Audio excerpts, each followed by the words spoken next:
Jadi, apakah ini artinya PDI Perjuangan dan Partai Nasdem tidak akan bersama di pemilu 2024? Saya akan tanyakan langsung kepada dua anggota DPR dari dua partai ini, ada politisi PDI Perjuangan Arya Bima dan politisi Partai Nasdem Saan Mustafa, serta yang jadi penengahnya nih, bergabung juga pengamat politik dari Indikator Politik Burhanuddin Muhtadi yang akan menganalisis hubungan politik kedua parpol ini. Saya mau ke Pak Saan terlebih dahulu ya, Bapak-Bapak ya. Pak Saan, jadi apakah yang parpol yang dibilang sombong oleh Pak Surya Paloh itu artinya PDI Perjuangan? Ya, saya ingin tegaskan ya bahwa apa yang disampaikan Pak Surya pada saat penutupan Rakernas itu ditujukan kepada seluruh internal Partai Nasdem di level DPP, DPW, DPD sampai juga ke level eksekutif, bahwa kita jangan menjadi partai yang sombong, yang arogan dan lain sebagainya. Jadi itu peringatan kepada seluruh kader Partai Nasdem di semua tingkatan. Jadi tidak ada ditujukan atau untuk menyasar partai-partai orang lain. Jadi sama sekali Nasdem sangat menghormati apa yang menjadi urusan partai lain. Jadi kita menghormati dan sebagainya. Jadi kita pun tidak akan pernah mau ikut campur urusan partai orang lain. Jadi sekali lagi ini lebih kepada internal. Jadi peringatan kepada internal. Kalau kemudian ada peringatan, itu kan biasanya karena ada tidak akan ada asap kalau tidak ada api, tidak akan ada peringatan kalau sebelumnya tidak ada kasus-kasus yang mungkin mengganjal hati Pak Surya. Kenapa Pak Surya merasa perlu menyampaikan peringatan itu kepada segenap kader Nasdem di acara sebesar Rakernas?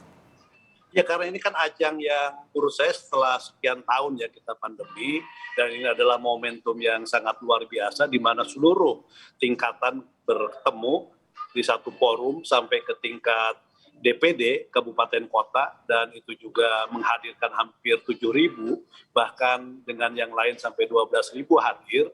Itu adalah kesempatan atau momentum yang pas untuk mengingatkan kepada seluruh jajaran pengurus.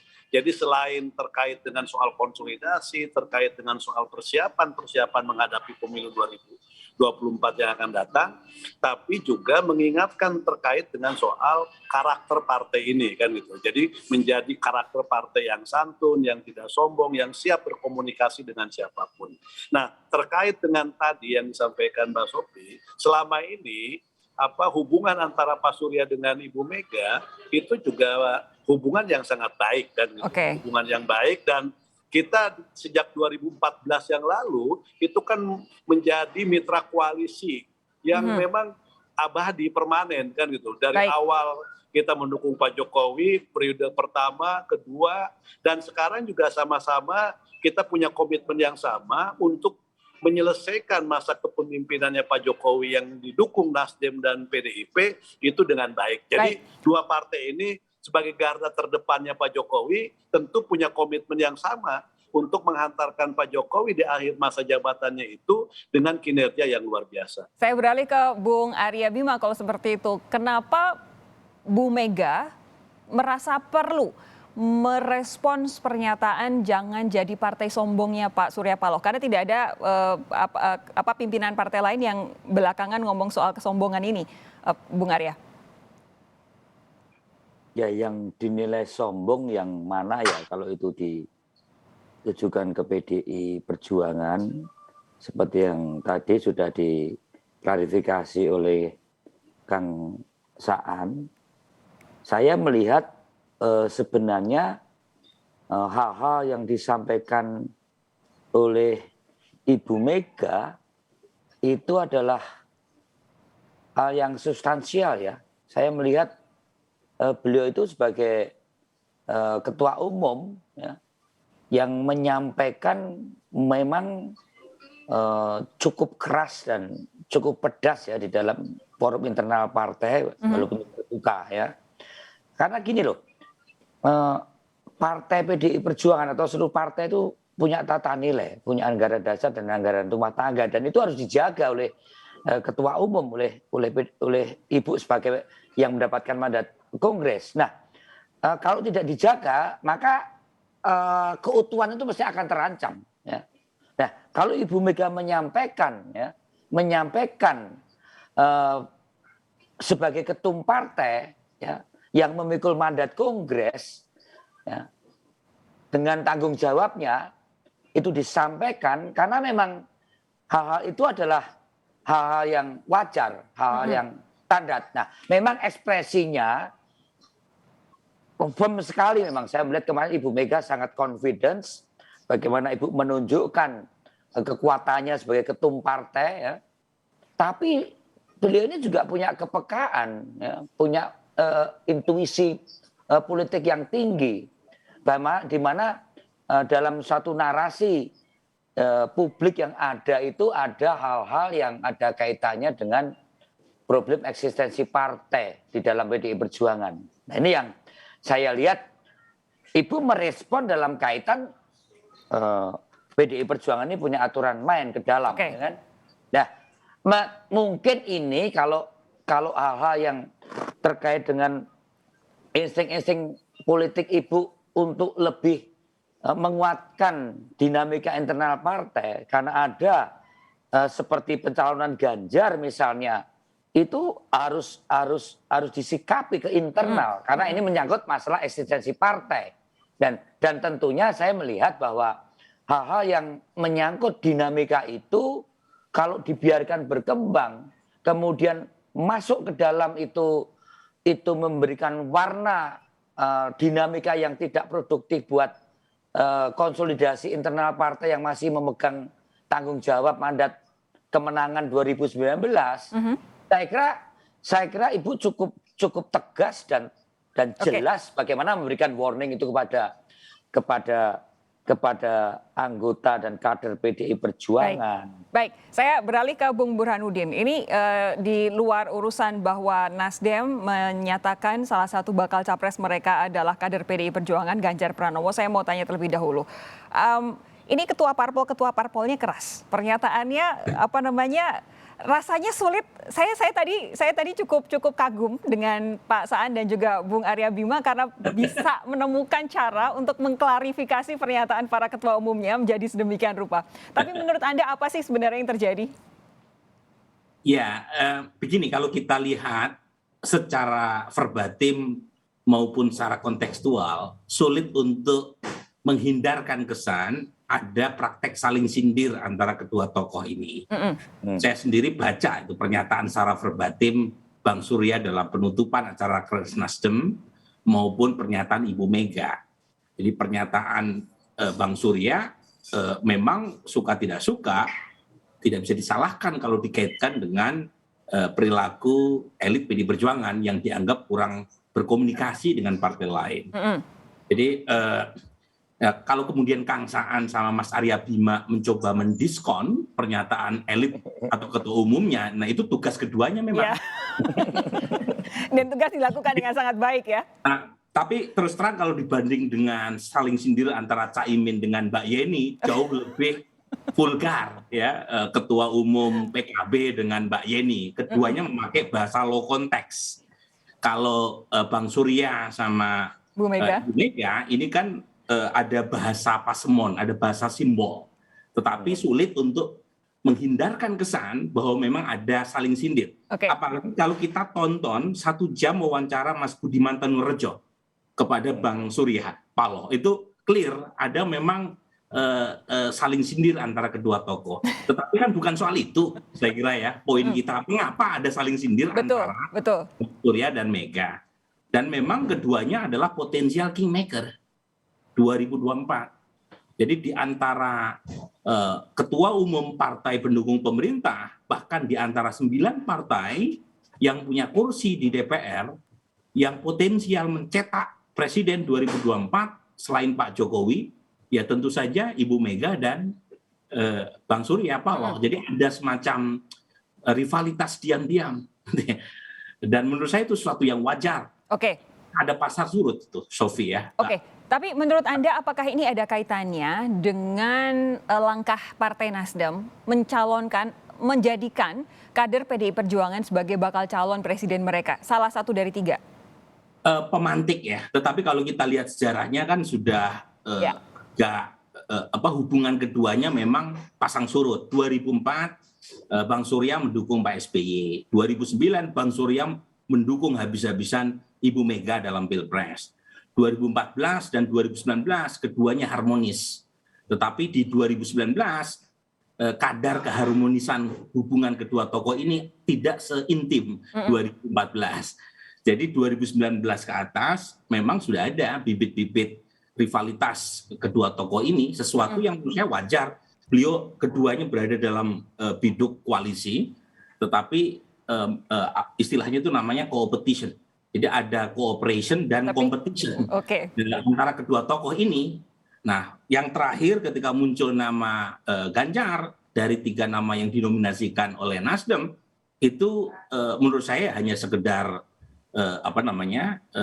gejala atau sindrom yang menunjukkan hubungan dua tokoh dalam beberapa tahun terakhir yang kurang seharmonis sebelumnya. Baik, saya ke Bung Arya Bima. Kalau tadi Pak Hasto bilang bahwa Pak Hasto mengucapkan selamat atas kerjasama yang terjalin antara Partai Nasdem dengan PKS. Lalu kemudian secara tegas bilang PDI Perjuangan tidak akan berkoalisi dengan PKS. Apakah artinya ini PDI Perjuangan juga tidak akan mempertimbangkan koalisi dengan Nasdem? Oh, begini ya. Saya mengartikan bahwa PDI Perjuangan ini sebentar, Bung Arya Bima, tampaknya kamera video tertutup kertas ya, kalau nggak salah. Ini. Ya, sip. Jadi sudah. begini. Ya. Intinya bahwa PDI Perjuangan itu siap kerjasama dengan partai manapun. Tapi bukan kemudian serta-merta bisa diartikan bahwa kerjasama dengan partai apapun dan manapun. Jadi intinya bahwa kerjasama itu kan perlu dicermati ya, perlu betul-betul bagaimana emotional bonding dari yang sudah terbangun secara ideologi dan secara historis dari pattern platform kita. Jadi secara umum memang kita ini sudah berideologi yang sama, yaitu Pancasila. Nah, tapi kita tahu bagaimana kesamaan ini dalam perspektif dan prioritas setiap kali kontestasi, kita harus jaga betul hal-hal yang menyangkut bagaimana implementasi daripada ideologi ini di dalam konsepsi metode juang untuk menyampaikan ke publik sehingga kita mendapatkan dukungan secara elektoral. Kita tetap menjaga idealisme itu, kita tidak pragmatis sekedar bicara si A, si B, si C untuk bicara dukungan elektoral. Dan rakyat PDI terutama sudah paham nuansa-nuansa PDI itu mempunyai ikatan emosional dan mempunyai proses sejarah ideologi dan politik yang tentunya kalau kita berkoalisi itu ya ada satu standar-standar yang menjadi tolok ukur untuk kita itu punya prinsip bagaimana bekerja sama dengan semua parpol yang tidak serta-merta tadi, tapi prinsip kerjasama itu harus ada dasar platformnya. Bagaimana dengan masalah komitmen terhadap Pancasila, bagaimana komitmen terhadap kebangsaan, bagaimana komitmen tentang keberagaman. Nah, dengan tentunya memiliki tujuan yang sama. Ini yang saya kira harus didasarkan. Ini kan bukan ngusung orang kayak Gojek atau Grab dibawa terus jalan. Yang diusung ini kan ide, ini platform. Jadi Pak Hasto ingin menyampaikan itu. Nah, platform itulah yang kemudian harus sejalan dengan apa itu kehendak rakyat. Dan kita sudah teruji selama 3 kali pemilu itu kita mendapatkan kepercayaan antara platform yang kita usung dengan orang yang kita usung itu diakui rakyat dan kita selain tentunya kapasitas dan reputasi yang ada ya. Ini saya kira. Pak Saan, saya mau tanya dulu nih sebagai prolognya, apakah betul sudah ada kesepakatan koalisi antara Partai Nasdem dengan PKS? Ya, masih penjajakan. Jadi gini, koalisi itu kan banyak faktor yang bisa mengikat koalisi. Bukan hanya faktor taktis misalnya tadi soal calon presiden. Tapi yang jauh lebih penting adalah hal-hal yang sifatnya strategis buat bangsa ke depan. Apa misalnya strategis?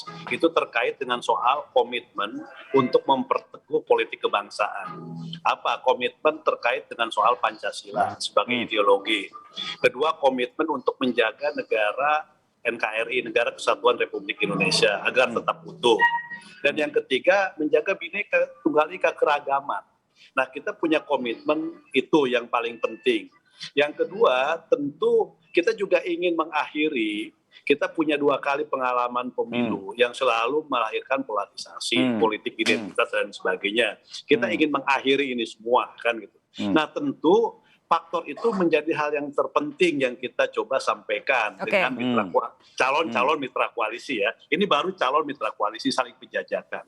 Dan penjajakan ini kan tidak hanya dengan PKS, dengan Demokrat, sebelumnya dengan Gerindra, bahkan juga dengan Golkar. Kalau kemudian PDI Perjuangan bilang bahwa selamat Nasdem bekerja sama dengan PKS dan PDI Perjuangan tidak akan mau berkoalisi dengan PKS, apakah artinya ini tidak akan ada pintu kans untuk adanya koalisi antara PDI Perjuangan dan juga Partai Nasdem, karena Pak Surya Paloh sudah bertemu dengan berbagai macam ketua umum parpol lainnya, bahkan Pak SBY turun gunung untuk ketemu Pak Surya Paloh, tapi belum ada komunikasi yang kasat mata di depan media antara Pak Surya Paloh dengan Bu Mega.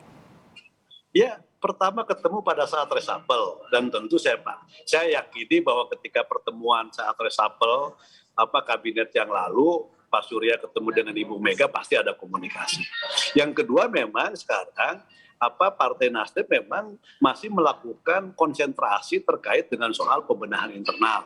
Di pasca Rakernas ini banyak pekerjaan rumah yang akan dilakukan oleh Partai Nasdem.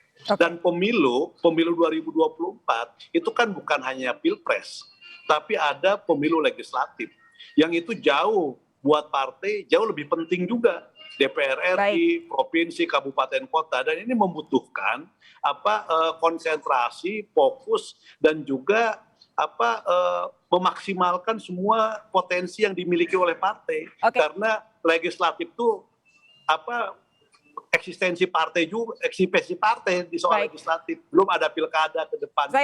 Saya beralih ke Bung Burhan. Bung Burhan, ini kedua politisi senior ini sangat diplomatis, tapi saya minta Anda untuk menjelaskan kepada saya dengan bahasa yang sangat awam, kira-kira akan terjadi koalisi nggak di Pilpres 2024 antara PDI Perjuangan dan Partai Nasdem? Kalau melihat peta hari ini, kemungkinan koalisi antara kedua partai ini memang mengecil, tetapi bukan berarti 2024 tidak terbuka kemungkinan koalisi antara kedua partai Nasdem dan PDI Perjuangan. Karena apapun bisa terjadi 2 tahun ke depan. Nah, karena kebetulan kan waktunya masih sholat subuh, belum waktunya sholat maghrib. Kalau udah sholat menjelang sholat asar baru kemungkinan kita bisa lihat PDIP dengan Nasdem bisa bersatu atau tidak. Tapi per hari ini ada tit for tat antara Pak Surya Paloh dengan Ibu Mega dan seterusnya, itu mengindikasikan memang kemungkinan bisa 3-4 poros, dan poros yang dibentuk oleh Nasdem itu mengasumsikan koalisi dengan Demokrat dan PKS. Jadi PDI Perjuangan bisa maju sendiri, bisa juga berkoalisi dengan mitra koalisi lain yang sekarang berada dalam koalisi pemerintahan. Jadi, demikian kira-kira. Kita nantikan karena ini terus terang menarik, antara ada 2 politisi senior bisa jadi sebagai kingmaker yang saat ini dalam kondisi ya ini tidak sesuai kalau dengan apa kita tidak ada kingmaker, Pak, adanya queenmaker. Berarti Mbak Puan ya? Berarti Mbak Puan, betul. Berarti Mbak Puan deh. Ibu Mega adanya queenmaker. Terima kasih Bung Arya, terima kasih Bung Burhan, terima kasih Pak Saan sudah bergabung malam hari ini di Sapa Indonesia Malam. Sehat terus, kita ketemu lagi lain waktu ya. Terima kasih. Terima kasih.